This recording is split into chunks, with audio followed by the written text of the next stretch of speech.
UP में चुनाव है, तरह तरह के दांव है। आज आप मेरे साथ यूपी चुनाव को लेकर सियासी दंगल में अपना मंगल खोजने वाले नेताओं की बात सुनेंगे। कोई लिंचिंग पर सियासी मिक्सिंग के जुगाड़ में जुटा है, कोई टेनी के बहाने बीजेपी की चुनावी नाव को डुबोने निकला है, कोई चाचा भतीजे के मिलन पर बुरी नजरें गड़ाए बैठा है, कहीं पोस्टर बॉय है तो कहीं पोस्टर वॉर है, कोई सियासी गुणा भाग के भरोसे ध्रुवीकरण की फिक्सिंग का खेल में लगा है, कोई आधी आबादी के सहारे चुनाव में विरोधियों को हराने निकला है। भले ही कुदरती तापमान का पारा नीचे है, लेकिन नेता का पारा कहीं बहुत ज्यादा हाई है।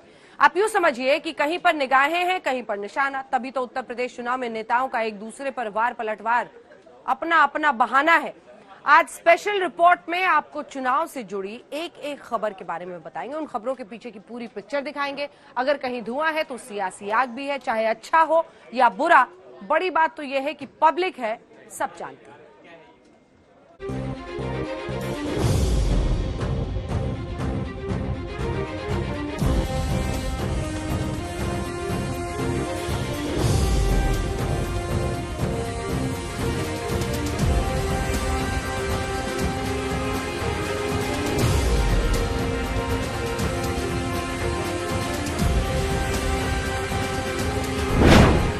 जया बच्चन को गुस्सा क्यों आया? आपके बुरे दिन बहुत जल्द आने वाले हैं। ऑनरेबल मेंबर, बहुत जल्दी आने वाले हैं। लिंचिंग से टेनी तक राहुल का दांव।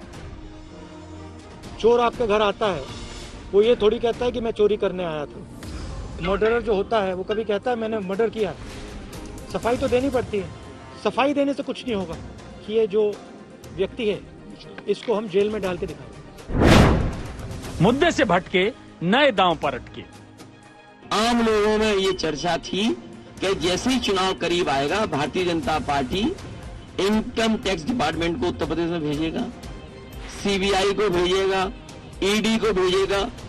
ये शुरुआत हुई। आप देखिए तो सही, चुनाव की तारीख आते आते कितने लोगों के यहाँ ईडी, सीबीआई, इनकम टैक्स आएगा। महिलाओं पर दांव, जीतेंगे चुनाव। हमने बेटी के जन्म से लेकर जीवन के चक्र में हर अवस्था में महिलाओं को सशक्त करने के लिए योजनाएं बनाई, अभियान चलाए। जब से हमने ये शुरू किया है ये नारा, तब से सारी पार्टियां कुछ न कुछ घोषणा करना चाहती हैं और ये एक अच्छी बात भी है क्योंकि राजनीति में ऐसे ही परिवर्तन आएगा। यूपी में चुनाव खेला वाला दांव। 2014 में अच्छे दिन आने वाले हैं का नारा बीजेपी ने दिया था। मोदी सरकार का दावा है कि बाहुबली सरकार के आते ही देश के अच्छे दिन आ गए। मोदी सरकार के इसी नारे को विपक्ष पहले दिन से पलीता लगाता आया है। पूछ रहा है अच्छे दिन कब आएंगे। चुनावी मंचों पर अच्छे दिन के नारे पर भिड़न तो खूब होती है, लेकिन अब इसी नारे से एक श्राप जुड़ गया है। बीते दिन समाजवादी पार्टी की सांसद महानायक की पत्नी जया बच्चन ने संसद में तमाम सांसदों के सामने बीजेपी को ऋषि मुनियों की तरह श्राप दे दिया। कहा मौजूदा सरकार की नीति और नीयत नहीं बदली तो बुरे दिन आने वाले हैं। आखिर जया बच्चन ने ऐसा क्यों कहा, आपको दिखाते हैं।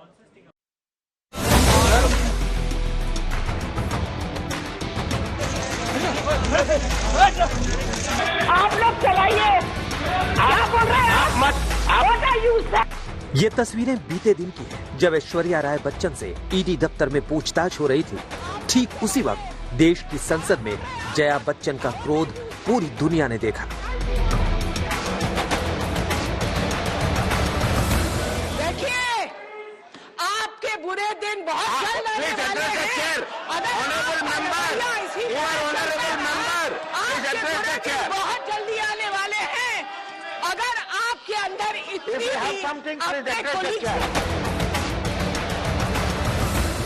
सर बात भी ना करने में एड्रेस की भी ना बैठे, चलाई छोड़ दीजिए हम लोगों का।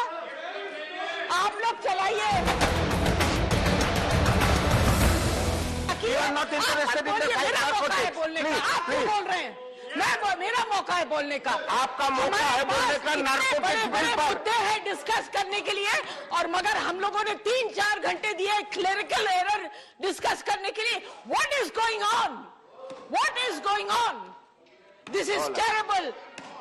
और आप सबसे मैं ये कहना चाहती हूं, आप बीन किसके आगे बजा रहे हैं? आप लोग बीन किसके आगे बजा रहे हैं?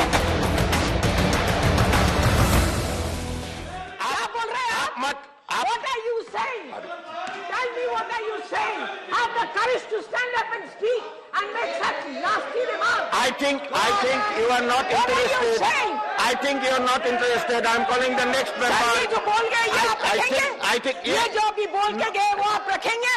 आपका जो I बोला expect you to take action on the comment that he made about me and my career. Please. that will be. You want to be fair? You're sitting on the chair. You don't belong to any party, sir. You do justice, or you tell the whole house and आप the entire विषय पर country बोलिए। that you don't आप believe in विषय पर justice. बोलिए। He made a personal आप remark विषय on पर me. बोलिए। आप विषय पर नहीं बोल रहे हैं। He made a आप personal विषय remark on पर me. एक शब्द भी नहीं बोल रहे हैं। How dare he do it? Jaya Bachchan अपना आपा खो बैठी। उनका चेहरा तमतमाया हुआ था, पारा एकदम हाई था। सवाल ये है कि आखिर संसद में ऐसा क्या हुआ कि जया बच्चन अपना आपा खो बैठी थी? संसद में किसने जया बच्चन पर निजी टिप्पणी की थी? क्या संसद में ऐश्वर्या का नाम किसी ने लिया था? क्या बहू ऐश्वर्या पर टिप्पणी की वजह से जया को गुस्सा आया? क्यों जया बच्चन ने बुरे दिन का श्राप बीजेपी को दिया? इस सवाल का जवाब संसद में हुई नोकझोंक से समझिए। समझ में नहीं आता कि जब आप इस तरफ से चिल्ला के वेल में जाते थे उस वक्त को याद करूं, या आज आप कुर्सी पे बैठे हैं तो उस वक्त को याद करूं। सर, दुख की बात तो ये है, दुख की बात ये है कि ये ऐसा वक्त है जहां बड़े बड़े चीजों एक minute. Sir, opposition is degrading the house. They are casting a person on the chair. This is the degradation of the house. Jaya Bachchan का कहना है कि सदन में अहम मुद्दों पर चर्चा के लिए वक्त नहीं है, जबकि गैर जरूरी मुद्दों के लिए सदन का वक्त जाया किया जा रहा है। यही सवाल उन्होंने उठाया था, तभी निजी टिप्पणी की गई। निजी टिप्पणी की वजह से वो अपना आपा खो बैठी। आज तक से बातचीत में उन्होंने ऐश्वर्या के सवाल का जवाब तो नहीं दिया, लेकिन इशारे इशारे में पूरी बात कह डाली। देखिए, बात यह है कि हिंदुस्तान देख रहा है। आप कितने देर तक, कब तक लोगों को डरा के इस तरह से रखेंगे? ये दिस इज आवर हिस्ट्री। हम लोगों ने अंग्रेजों को भगाया कैसे? अंग्रेज भी तो यही करते थे, डरा के रखते थे। गुस्से में जया बच्चन ने मौजूदा सरकार के बुरे दिन का श्राप दे डाला। अब विपक्ष यही कह रहा है कि बीजेपी को श्राप जरूर लगेगा। बच्चन जी ने श्राप दिया है और उनके श्राप में ताकत है। सिर्फ जया बच्चन जी का श्राप नहीं है ये जो हिस्टोरिक बिल्डिंग आप देख रहे हो ना, टेम्पल ऑफ डेमोक्रेसी, ये टेम्पल ऑफ डेमोक्रेसी का भी कल उनको श्राप लगा कि आप वापस चलकर इस बिल्डिंग में नहीं आओ। प्रतिदिन समाजवादी पार्टी पे इस पर कोई असर पड़ने वाला नहीं। समाजवादी पार्टी इनकी तरह कोई पैसों से लड़ने वाली नहीं है। मामला श्राप तक पहुंच गया है। अब बीजेपी जया के श्राप का काउंटर संसद के अपमान वाले पाप से कर रही है। वो उनके वहां पे, उनकी बहू के वहां पे ईडी का जो रेड पड़ी तो वो बौखला गई है। और जिस तरह वो मांगे रखती है, कल इतना बढ़िया बिल चल रहा था पूरे देश के युवाओं के लिए कि नार्को टेस्ट के लिए जो बिल चल रहा है उसकी चर्चा नहीं कर रही है और 12 सदस्यों की बात कर रही है कि जो 12 सदस्यों जो सभापीठ का अपमान करते हैं और जिस तरह सदन को चलने नहीं देते, वो किस तरह की भाषा वगैरह यूज करती है। तो उनको समझना चाहिए कि हम इस राष्ट्र के लिए क्या कर रहे हैं। ऐश्वर्या राय से ईडी की पूछताछ के पीछे विपक्ष सियासी प्रयोग का आरोप लगा रहा है, लेकिन सरकार इसे महज सहयोग मान रही है। संयोग या प्रयोग जो भी हो, लेकिन यूपी चुनाव में इसे पक्ष और विपक्ष अपने अपने दांव के हिसाब से देख रही है। मौसमी सिंह, दिल्ली, आज तक। यूपी में चुनाव है, हर पार्टी का अपना अपना दाव है। जिन्ना, अब्बाजान, चिलमजीवी, टोटी चोर, लाल टोपी से लेकर औरंगजेब तक सियासी लड़ाई पहुंच चुके हैं। अब तक तस्वीरों पर भी सियासत शुरू हो चुकी है।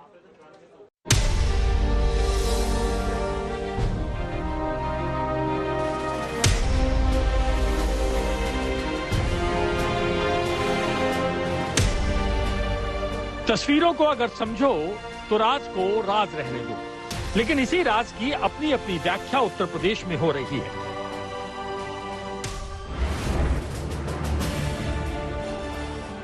एक तस्वीर आरएसएस चीफ मोहन भागवत और मुलायम सिंह यादव की है और दूसरी चाचा शिवपाल और भतीजे अखिलेश यादव के पोस्टरों की है। दोनों ही तस्वीरों के उत्तर प्रदेश की सियासत में बड़े मायने हैं। सियासी कानाफूसी का खेल इस तस्वीर से शुरू हुआ जिसमें मोहन भागवत और मुलायम सिंह यादव एक साथ एक सोफे पर बैठे नजर आए। तस्वीर एक निजी कार्यक्रम की है, लेकिन कांग्रेस ने इसी तस्वीर के सहारे चुनावी दांव खेल दिया। उत्तर प्रदेश कांग्रेस ने तस्वीर को ट्वीट करते हुए लिखा, नई सपा में सा का मतलब संघवाद है। कांग्रेस ने समाजवादी पार्टी पर तंज करते हुए सपा की नई परिभाषा गढ़ी। इधर कांग्रेस ने कटाक्ष किया, उधर समाजवादी पार्टी ने पलटवार किया। जो बीजेपी ने तस्वीर दी है कि तस्वीर क्या बोलती है, तस्वीर ये बोलती है कि जो उनके बड़े नेता मिले नेताजी से, उन्होंने नेताजी को आशीर्वाद दिया और कहा कि बाबा जी इस बार जा रहे हैं, समाजवादी आ रही है। राजनीतिक शिष्टाचार में हुई मुलाकात में भी सियासी एंगल खोजा गया। ये यूपी बीजेपी का सियासी चश्मा है। तस्वीर बहुत कुछ बोलती है। आप समझ गए होंगे कि यूपी में चुनाव है। सरल शब्दों में समझें तो जाकी रही भावना जैसी, मूरत देखी तिन तैसी। अब इस तस्वीर को देखिए। समाजवादी पार्टी के गढ़ मैनपुरी में 2016 के बाद चाचा और भतीजे एक साथ एक पोस्टर में दिखे। संदेश यही है कि अब यादव परिवार एकजुट है। जो नई केमिस्ट्री तस्वीरों में दिखी वो जमीन पर नजर नहीं आई।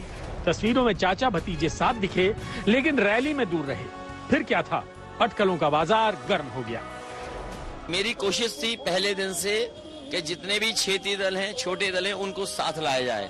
उसी कड़ी में उनका भी एक दल है और बहुत सारे लोग चाहते थे कि किसी रूप में गठबंधन हो जाए या कोई रास्ता ऐसा निकल जाए जिसमें दोनों लोग एक साथ में आए।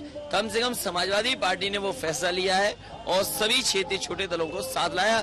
उसी में चाचा का भी एक दल है, उसको साथ लेने का काम समाजवादी पार्टी ने किया है। मैनपुर में लगे पोस्टर की कहानी तो समझ में आई, लेकिन अलीगढ़ में लगे पोस्टर ने नया युद्ध शुरू कर दिया। वजह है पोस्टर में लिखी लाइन, प्रदेश को संभालेंगे अखिलेश व जयंत, 2022 के बाद चिलम फूकेंगे योगी महंत। एक बार फिर सियासी शिष्टाचार नेता भूल गए। वैसे यूपी चुनाव में ये नई बात नहीं है। योगी आदित्यनाथ और अखिलेश यादव में जबानी जंग जारी है। एक रंग वाले कहीं जीवन में किसी के रंग नहीं ला सकते। हमारा समाजवादी लोगों का सब रंग लोगों को साथ लेकर के चलने का है। ये एक रंग वाले लोग, ये एक रंग के लोग, ये चिरंजीवी कभी उत्तर प्रदेश को खुशहाली के रास्ते पे नहीं ले जा सकते। अब्बाजान कहने वाले बहुत सारे मजनूओं को खूब सालों भी जरूर सिखाती थी। विकास से दूर विरासत पर प्रदेश में सियासी लड़ाई जारी है। सरदार पटेल जी, राष्ट्रपिता महात्मा गांधी, जवाहरलाल नेहरू, जिन्ना एक ही संस्था में पढ़कर के बैरिस्टर बनकर के आए। उन्होंने आजादी दिलाई। समाजवादी पार्टी को भी पता है उनके पास गुंडे, अपराधी, माफिया है। तुष्टीकरण की राजनीति के कारण उनके साथ जिन्ना मियां आ गए। इसलिए मैं श्री अखिलेश यादव जी को कहा करता हूँ, अखिलेश यादव जी अपना नाम बदल करके श्री अखिलेश अली जिन्ना रख ली। जबानी जंग में जिन्ना से गन्ना तक, औरंगजेब से लेकर शिवाजी तक की एंट्री हो चुकी है। इस देश की मिट्टी बाकी दुनिया से कुछ अलग है। यहां अगर औरंगजेब आता है तो शिवाजी भी उठ खड़े होते हैं। अगर कोई सालार मसूद इधर बढ़ता है तो राजा सुहेलदेव जैसे वीर योद्धा उसे हमारी एकता की ताकत का एहसास करा देते हैं। अभी तो 2022 का सियासी ट्रेलर रिलीज हुआ है। सियासी पर्दे पर पिक्चर रिलीज होना अभी बाकी है। सोचिए पिक्चर कैसी होगी। समर श्रीवास्तव के साथ कुमार अभिषेक, लखनऊ, आज तक। उत्तर प्रदेश में चुनाव है, सभी पार्टियों की नजरें इसी प्रदेश में है। आज राहुल गांधी ने 2 मुद्दों पर बीजेपी को घेरा। इधर राहुल ने मुद्दा उछाला, उधर बीजेपी ने पलटवार शुरू किया। हिंदू और हिंदुत्व पर सियासी संग्राम के बीच अब राहुल ने लिंचिंग की ऐसी व्याख्या की कि सियासी घमासान छिड़ गया। आखिर चुनाव से पहले हिंदुत्व से लेकर लिंचिंग को क्यों मुद्दा बना रहे हैं राहुल गांधी?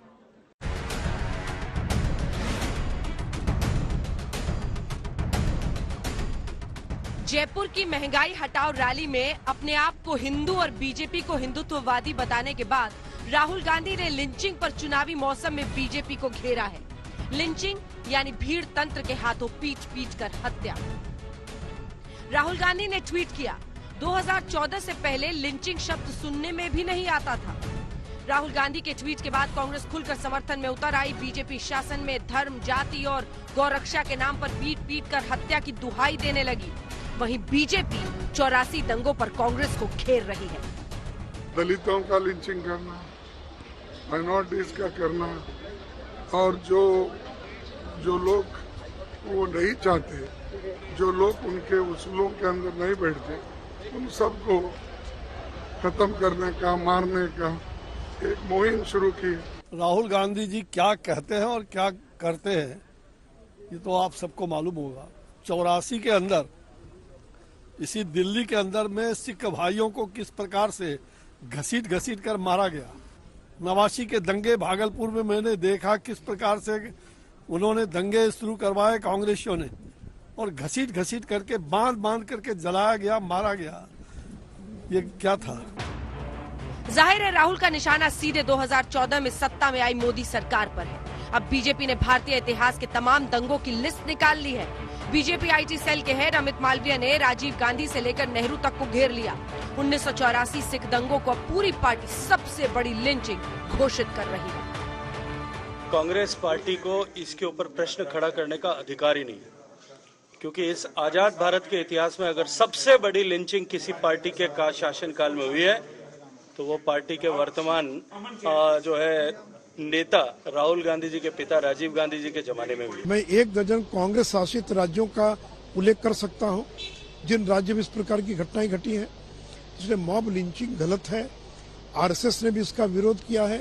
बीजेपी कभी इसका समर्थन नहीं कर सकती है। वो राहुल गांधी की, मैं उससे सहमत हूँ, क्योंकि राहुल गांधी को मॉब लिंचिंग का मतलब बिल्कुल नहीं पता था। उसको नहीं पता था उसके बाप ने जो 8000 लोग राजीव गांधी ने देश के अंदर मरवाए और केवल इतना बात कह के खत्म कर दी, बड़ा पेड़ गिरता है धरती हिलती है।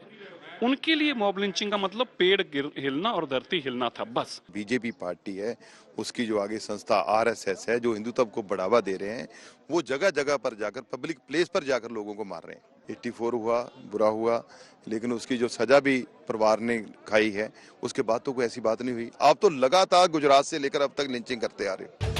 हैरानी तो ये है कि लिंचिंग पर कांग्रेस और बीजेपी एक दूसरे को आईना दिखा रहे हैं, लेकिन पंजाब में बेअदबी बताकर भीड़ ने जिन 2 लोगों को पीट पीट कर मार डाला, उस पर अजीब सी चुप्पी है। कोई दल कुछ नहीं बोल रहा, कोई नेता मुंह नहीं खोल रहा। सन्नाटा टूटा है तो तेरी लिंचिंग मेरी लिंचिंग के संग्राम से। हालांकि राहुल गांधी को जब उन्हीं के ट्वीट पर सवाल पूछा गया तो वो सवाल पूछने वाले पत्रकार पर ही बरस पड़े। थैंक यू भैया। आप भैया डाइवर्ट मत करो, मैंने आपको बोला देखिए सरकार की दलाली मत करो। राहुल गांधी की इस कथनी पर हमने कांग्रेस पार्टी से सीधा सवाल पूछा, जवाब आप भी सुनिए। ED told that India Today is doing. Maybe India Today is doing a good job. आज तक ब्यूरो। तो यूपी के दंगल में किसका मंगल होगा, ये आधी आबादी तय करेगी। आज प्रधानमंत्री मोदी ने महिलाओं को बड़ी सौगात दी है, तो क्या चुनाव में बीजेपी की बात? बटन दब गया और बटन दबते ही हस्तांतरण की प्रक्रिया प्रारंभ। आज प्रयागराज में प्रधानमंत्री नरेंद्र मोदी ने महिलाओं को 1000 करोड़ की सौगात दी। 2022 चुनाव से पहले इसे मोदी का बड़ा दाव माना जा रहा है। कन्या सुमंगला योजना की 1 लाख से ज्यादा लाभार्थी बेटियों के खातों में करोड़ों रुपए ट्रांसफर करने का सौभाग्य मिला। ये योजना गांव गरीब के लिए, बेटियों के लिए भरोसे का बहुत बड़ा माध्यम बन रही है। यूपी ने बैंक सठिकिया जो अभियान शुरू किया है, वो महिलाओं की रोजगार के अवसरों के साथ ही उनके जीवन में भी बड़े बदलाव ला रही है। दरअसल उत्तर प्रदेश में 14 करोड़ 51 लाख मतदाता है। इनमें से 7 करोड़ 85 लाख पुरुष और 6 करोड़ 66 लाख महिलाएं हैं। ये वही महिलाएं हैं जो उत्तर प्रदेश में जीत की चाबी हैं। उत्तर प्रदेश की महिलाओं ने, माता बहनों बेटियों ने ठान लिया है, अब वो पहले की सरकारों वाला दौर वापस नहीं आने देगी। डबल इंजन की सरकार ने यूपी की महिलाओं को जो सुरक्षा दी है, जो सम्मान दिया है, उनकी गरिमा बढ़ाई है। महिला सशक्तिकरण से जुड़े कार्यक्रम में प्रधानमंत्री ने अपना रिपोर्ट कार्ड रखा, आधी आबादी को अपने विजन के बारे में समझाया। साथियों, बेटियां कोख में ही ना मरी जाएं, वो जन्म लें, इसके लिए हमने बेटी बचाओ बेटी पढ़ाओ अभियान के माध्यम से समाज की चेतना को जगाने का प्रयास किया। घर है तो किसके नाम? पुरुषों के नाम। खेत है तो किसके नाम? पुरुषों के नाम। नौकरी दुकान पर किसका हक? पुरुषों का। आज हमारी सरकार की योजनाएं इस असमानता को दूर कर रही है। प्रधानमंत्री आवास योजना इसका सबसे बड़ा उदाहरण है। प्रधानमंत्री आवास योजना के तहत जो घर दिए जा रहे हैं, वो प्राथमिकता के आधार पर महिलाओं के ही नाम से बन रहे हैं। मोदी ने जो बड़ा ऐलान किया वो यही कि अब गांव-गांव में स्वामित्व योजना का फायदा महिलाओं को मिलेगा। जमीन के कागजों पर उनका नाम होगा। अगले कुछ वर्षों में उत्तर प्रदेश के गांव में योगी जी की सरकार हर घर की मैपिंग कराकर ऐसे ही घरौनी देने का काम पूरा कर लेगी। फिर जो बने हुए घर है, उनके कागज में भी घर की महिलाओं का नाम होगा, घर की माताओं का नाम होगा। उत्तर प्रदेश में महिलाएं किंग मेकर हैं। 2012 के विधानसभा चुनावों में पहली बार महिलाओं का वोटिंग प्रतिशत पुरुषों से ज्यादा रहा था। तब समाजवादी पार्टी की सरकार बनी थी। वहीं 2017 में बीजेपी को मिली प्रचंड जीत में महिलाओं का अहम रोल था। 5 साल पहले यूपी की सड़कों पर माफिया राज था। यूपी की सत्ता में गुंडों की हनक हुआ करती थी। इसका सबसे बड़ा भुक्तभोगी कौन था? मेरी यूपी की बहन बेटियां थी। उन्हें सड़क पर निकलना मुश्किल हुआ करता था। स्कूल कॉलेज जाना मुश्किल होता था। आप कुछ कह नहीं सकती थी, बोल नहीं सकती थी।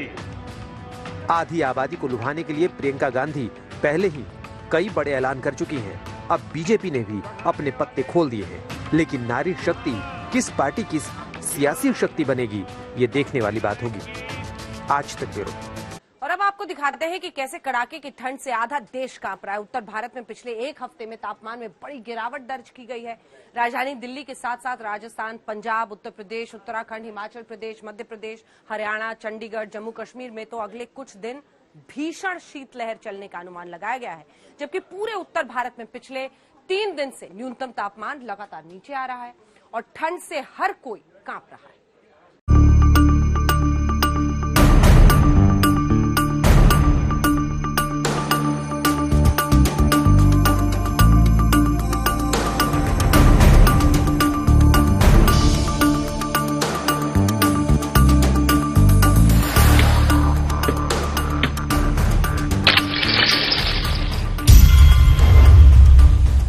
अभी ठंड ने जमाया, आगे सर्दी कितनी कड़ाके की पड़ेगी।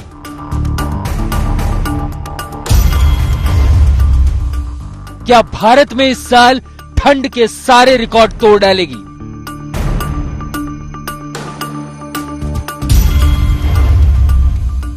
अचानक से उत्तर भारत में ठंड बढ़ने का कारण क्या है?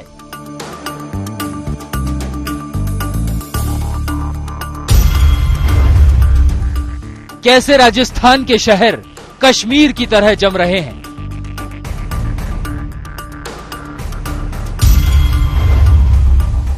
कैसे दिल्ली एनसीआर वाले शीतलहर का प्रकोप झेल रहे हैं?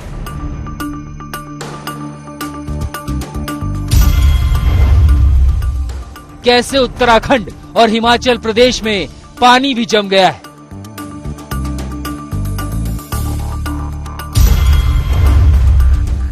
अब की बार ठंड का प्रचंड प्रहार। पहाड़ों पर बर्फबारी के चलते उत्तर भारत में ठंड बढ़ रही है और तो और राजस्थान में भी बर्फ जम गई है। अगले 5 दिनों में और भी हालात बिगड़ने का अनुमान है। बात देश की राजधानी दिल्ली की करें तो यहाँ भी शीतलहर जबरदस्त है। दिल्ली में न्यूनतम तापमान 4 डिग्री रिकॉर्ड किया गया। हम आपको बता दें कि जब न्यूनतम तापमान 10 डिग्री सेल्सियस से नीचे और सामान्य से 4-4.5 डिग्री सेल्सियस नीचे रहता है तो शीतलहर की घोषणा कर दी जाती है और ये शीतलहर जब चलती है तो लोगों को कपकपा देती है।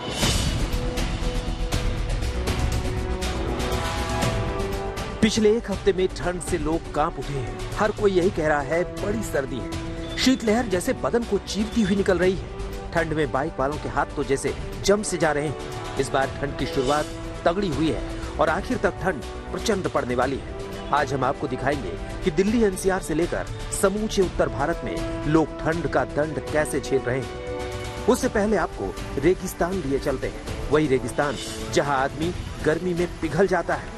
अब वहां लोगों की ठंड से कुल्फी जम रही है, पानी जम रहा है।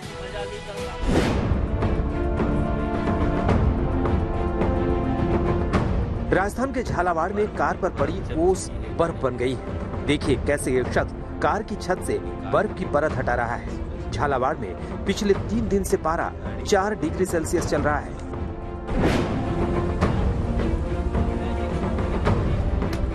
और अब राजस्थान के माउंट आबू का हाल देखिए। कैसे लोहे के सरिये से पानी को तोड़ने की कोशिश हो रही है। जी हाँ, सही सुना आपने, पानी को तोड़ने की कोशिश हो रही है क्योंकि पानी पत्थर की तरह जम गया है। और ये देखिए कैसे टेबल पर बर्फ जमी हुई है। लोग उसे उठा उठा कर दिखा रहे हैं। माउंट आबू में खून जमा देने वाली ठंड पड़ रही है। पारा माइनस में पहुंच गया है। पानी के पाइपों में बर्फ जम गई है। आज तो बहुत भयंकर कड़ाके की सर्दी है। हमारे यहाँ होटल के ऊपर जो ये सोलर की पाइपें लगी हुई है ये पूरी ब्लॉक हो गई है। जो पानी सप्लाई ऊपर से नीचे होता है वो भी पूरा जम गया है। और आपके सामने है, देखो एकदम हार्ड आइस हो गया है। बिल्कुल बिल्कुल एकदम हार्ड आइस। कितने दिनों से माउंट आबू में ऐसी सर्दी पड़ रही है? कम से कम 1 वीक से बहुत सर्दी पड़ रही है, लेकिन आज तो बहुत ही कड़ाके की सर्दी है। इतना हार्ड आइस होना मतलब कम से कम मेरे को लगता है -2 -4 तक होगा टेम्परेचर, ऐसा लगता है। राजस्थान के पाली में पानी बर्फ बन रहा है। इस शख्स को देखिए कैसे अपनी कार से बर्फ को छुटा रहा है। कार की छत पर बर्फ की परत जमी है। कार के शीशों पर बर्फ जमी है। मोटरसाइकिलों की सीट पर बर्फ जम गई है। सर्दी बहुत ज्यादा सर्दी पड़ने के कारण ये देखो बर्फ पड़ रही है यहाँ पर। और बहुत दिन हो गए, 2-3 दिन हो गए रेगुलर बर्फ पड़ रही है यहाँ पे। ये देखो ये गाड़ी की सीट के ऊपर आप देख सकते हो। ये देखो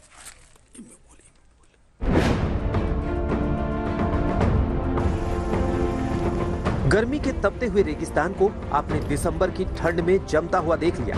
रेगिस्तान में बर्फ पड़ रही है और दिल्ली शीतलहर से कांप रही है। ठंड में खून जम चुका है। वो तो इन सुलगते अंगारों से खून की रवानगी हो रही है, इसलिए लोग अलाव के आगे बैठने को मजबूर हैं। चाय का गर्म गर्म घूंट और दहकती लकड़ियां ही सर्दी मिटाने का जरिया बन गई हैं। दिल्ली एनसीआर में कड़ाके की ठंड पड़ रही है और सड़कों पर जो लोग रह रहे हैं उनके लिए जो सबसे बड़ा सहारा है वो सहारा है ये जो बकायदा अलाव है वो, और इसी अलाव के सहारे पूरी रात इनकी कट रही है। दिल्ली की सड़कों पर ठंड का ऐसा पहरा है कि हर कोई मोटे मोटे और गर्म कपड़ों में दुबका हुआ चला जा रहा है। मुंह से जेम्स वाट बनाए रेलवे इंजन की तरफ भाप निकल रही है। सर देखिए ठंडी का मौसम है, अभी जो ठंड चल रहा है इसमें तो हम लोग का ये सब कुछ पहने हुए अंदर नहीं लग रहा है, मगर हाथ पैर में ये सब है ना, इसमें ज्यादा ठंड सुन्न हो जा रहा है। हाँ सुन्न हो जाती है, सुन्न होने के कारण इसमें सही से गाड़ी चलाने में भी बहुत ज्यादा परेशानी होती है। अच्छा। क्या किया जाए, मजबूरी है। उबलती चाय, धधकती अलाव, दिल्ली की सर्दी इसी तरह से तड़पा रही है, सता रही है।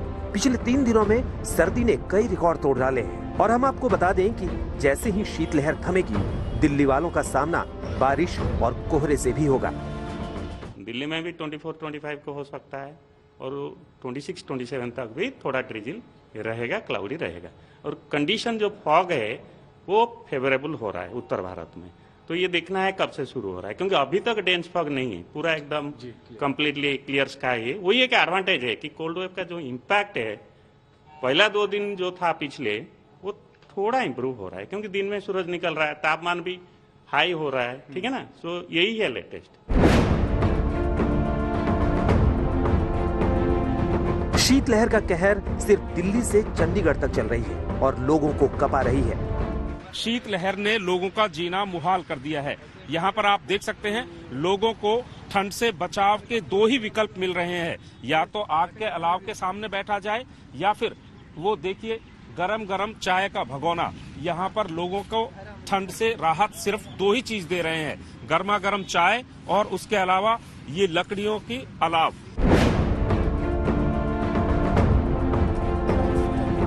उत्तर प्रदेश की राजधानी लखनऊ भी ठंड से ठिठुर रही है। सड़कों पर सन्नाटा है, सड़क किनारे चाय छानी जा रही है। ठंड से बचने के लिए लोगों ने कंबल तक लपेट लिए हैं। ठंडी से कितनी परेशान? अरे बहुत परेशान, बहुत परेशान। अच्छा, कैसे फिर ये कंबल ओढ़े के सीधे चले जाओगे? हाँ हो रहे चले जाएंगे। 2-3 दिन से बहुत ज्यादा बढ़ गई। हाँ बहुत ज्यादा। पहाड़ों पर बर्फबारी से मैदानों में बर्फीली हवाएं चल रही हैं और ठंड की तस्वीरें इस तरह से दिखाई पड़ रही हैं। लखनऊ से संतोष कुमार के साथ सत्येंद्र चौहान, चंडीगढ़, आज तक। ठंड में सिकुड़ते, कांपते, ठिठुरते और अलाव के आगे बैठे हुए लोगों को आपने देखा, लेकिन उत्तर भारत में अचानक ठंड क्यों बढ़ी है? अब आपको इसके कारण बताते हैं। जी हाँ, विशेषज्ञों की माने तो भारत में इस साल भीषण ठंड के पीछे एक वजह लानीना का प्रभाव है। अमेरिकन जियोसाइंस इंस्टीट्यूट के मुताबिक एल-नीनो और लानीना शब्द का संदर्भ प्रशांत महासागर की समुद्री सतह के तापमान के से समय समय पर होने वाले बदलावों से है। सीधे शब्दों में समझा जाए तो एल-नीनो की वजह से तापमान गर्म होता है और लानीना के कारण ठंड शुरू हो जाती है। दोनों आमतौर पर 9 से 12 महीने तक रहते हैं, लेकिन असाधारण मामलों में कई वर्षों तक रह सकते हैं। वैज्ञानिकों के मुताबिक इस बार लानीना की वजह से भयानक ठंड की स्थिति दिसंबर से लेकर फरवरी तक चलेगी। हालांकि भारत में ठंड की तीव्रता सिर्फ लानीना के प्रभाव पर ही निर्भर नहीं है, बल्कि पश्चिमी विक्षोभ जैसे कुछ अन्य कारण भी सर्दी के मौसम में भूमिका निभाते हैं। तो क्या नीनो का प्रभाव ही माना जाए कि उत्तर भारत में पहाड़ों पर जबरदस्त बर्फबारी हो रही है। हिमाचल प्रदेश से लेकर उत्तराखंड तक तापमान 0 से नीचे चला गया है। हालात ये है कि पहाड़ों से बहते हुए झरने तक जम गए हैं। लोग कड़ाके की इस ठंड में कांप रहे हैं। आइए देखते हैं हिमाचल प्रदेश और उत्तराखंड से हमारी ये रिपोर्ट।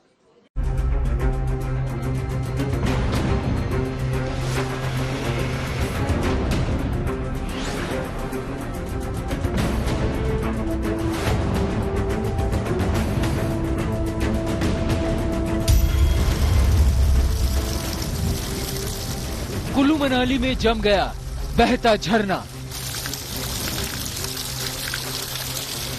ये कुल्लू मनाली की तस्वीर है। आप देख सकते हैं कैसे बहता हुआ झरना जम गया है।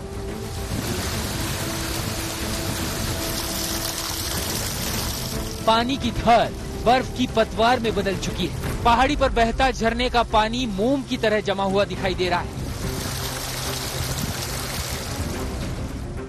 कुल्लू मनाली में पारा माइनस में चला गया है। पूरा कुल्लू इस वक्त शीतलहर की भयंकर चपेट में है। रोजाना सुबह और शाम तापमान 0 से 3 डिग्री तक नीचे जा रहा है, जबकि ऊपरी इलाकों में तापमान -7 डिग्री तक पहुंच रहा है। सुबह शाम का टेम्परेचर तो -3 तक चला जा रहा है, जिससे सुबह शाम काम करने में बहुत ज्यादा मुश्किल आ रही है। पानी बहुत ज्यादा ठंडा है, सुबह सुबह बाहर निकलने का दिल नहीं करता। अब ये है घर के काम भी करने हैं, ऑफिस भी जाना है, तो थोड़ी सी जो है रूटीन जो है थोड़ी सी हमारी जो है चेंज हुई है इसकी वजह से। यहाँ पे माइनस में टेम्परेचर है और बर्फबारी के बाद तो बहुत बुरा अस्त व्यस्त है और ठंड में बहुत बुरा हाल है। और माइनस में टेम्परेचर है कि काम करना बहुत मुश्किल है, आग से उठा नहीं जा रहा है और धूप निकलती है तब जाके आराम मिलता है। हिमाचल के डलहौजी पर शुरू हुआ स्नोफॉल। तस्वीर हिमाचल प्रदेश के चंबा जिले के मशहूर हिल स्टेशन डलहौजी की है। आसमान से बर्फ झड़ रही है। बाजार में सन्नाटा पसरा है। इक्का दुक्का टूरिस्ट मोबाइल में इस बर्फबारी को कैद करने के लिए सड़कों पर हैं। यानी ये बर्फबारी टूरिस्टों के लिए मौज की तरह आई। लेकिन ऐसे मौसम को हर साल भुगतने वाले स्थानीय लोग घरों में दुबके हुए हैं।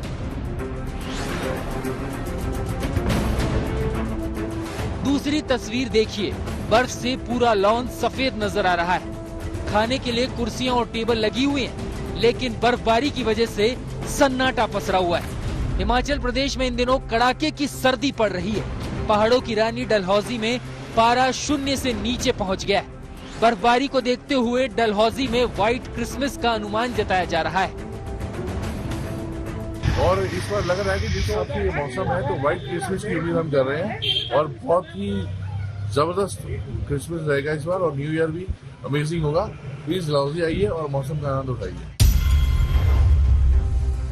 शिमला से सोलन तक हिमाचल प्रदेश में ठंड का प्रकोप है। पूरा हिमाचल प्रदेश इस वक्त ठंड का भयंकर प्रकोप झेल रही है। ऊपरी इलाकों में कश्मीर में इन दिनों लोगों की धड़कनें बढ़ी हुई हैं। श्रीनगर में डल झील जम गई है। कश्मीर में 40 दिन का चिल्लाई कला शुरू हो चुका है। ऐसे में लोग दुआएं मांग रहे हैं कि इस बार 40 दिन का ये बर्फीला मौसम ज्यादा कहर न बर पाए। कश्मीर में चिल्लाई कला शुरू हो गया है। चिल्लाई कला मतलब 40 दिन का वो मौसम जब घाटी बर्फ में तब्दील हो जाती है और पूरा कश्मीर जम जाता है। इसकी तस्वीर आप श्रीनगर की डल झील में देख सकते हैं। देखिए किस तरह पानी ऊपर जम गया है। पानी लेने के लिए बर्फ की परत को तोड़ना पड़ रहा है।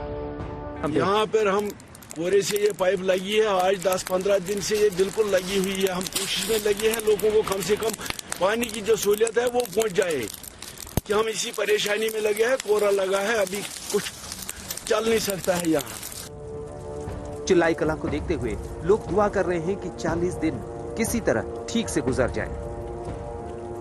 ये चिल्लाई कलान तो 40 डेज का होता है, तो आज पहला दिन है तो काफ़ी ठंड लग रही है हमें। तो इंशाल्लाह इन चिल्लाई कलानों में से तो मतलब माइनस डिग्री होता है चिल्लाई कलान, तो इन दिनों काफ़ी ठंड होती है। इंशाल्लाह ऊपर वाले से दुआ है कि इंशाल्लाह ये 40 दिन अच्छे से निकले।